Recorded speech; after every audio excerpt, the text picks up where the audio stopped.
This is a Gault Heating and Cooling High School Football Preview. All right, Coach, just to start, what stands out about your team heading into this season?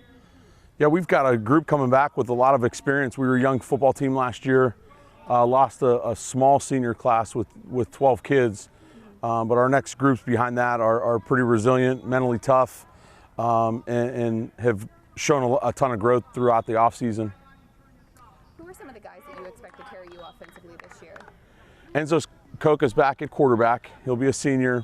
Tyler Rapich will compete there. He got some time behind Enzo last year. At tailback, we've got Gabe Miller and Joey Panunzio that are back, along with Sean Bowling. Sean is going to be hurt for the first part of the season, but will be back and healthy shortly after the beginning of the season.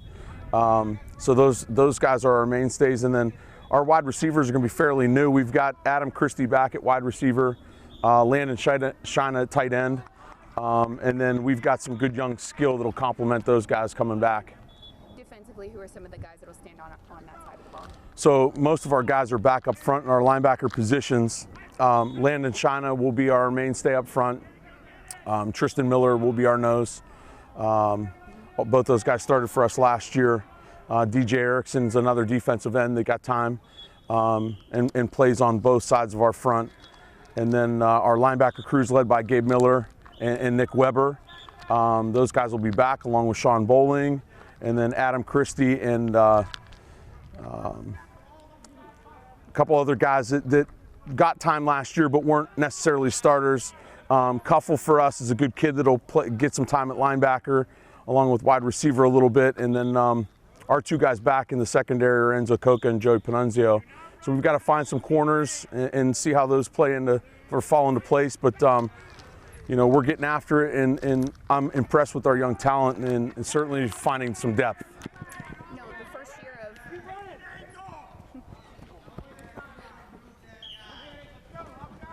head coaching here under your belt, what are some of the changes that you maybe wanted to see in year two to get to where you guys want to be?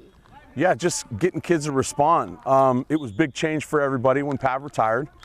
And I know there was some unfamiliarity with me. You know, it's not tough going from being an assistant to a head coach. The guys are familiar with me, but in that role, it's a little bit different. So there's a lot of new last year where, you know, now they've been weathered and kind of understand what we're looking for on both sides of the ball in the special teams phase, and looking for a bigger jump there.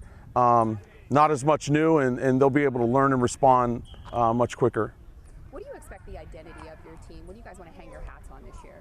Yeah, we're always a physical football team. You know, we play Northeast Ohio football.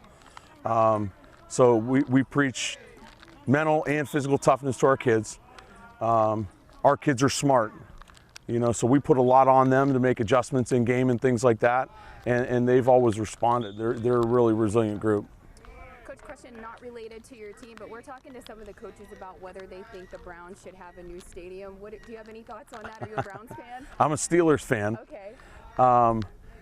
To me, I think it would decimate downtown Cleveland. I mean, I'm still an Ohio guy, and obviously the community that support that football program are unbelievable, and you'd hate to see that leave in the area downtown businesses and things like that. Now, if that were to come to fruition, would you be in for the state championships game being moved indoor for high school football in Ohio, or is that something you would not like to see? You know, every couple of years they come up with a new bright idea. You know, whatever's going to be fair. I mean, it's a game for us. It's another game, and it really doesn't matter who you're going to or where you're going to play. It's more about who you're going to play, and we talk about control the controllables. And you know, you've seen things move from Massillon to Columbus and back to Massillon and Canton and all over the place. So where we play is no big deal to us.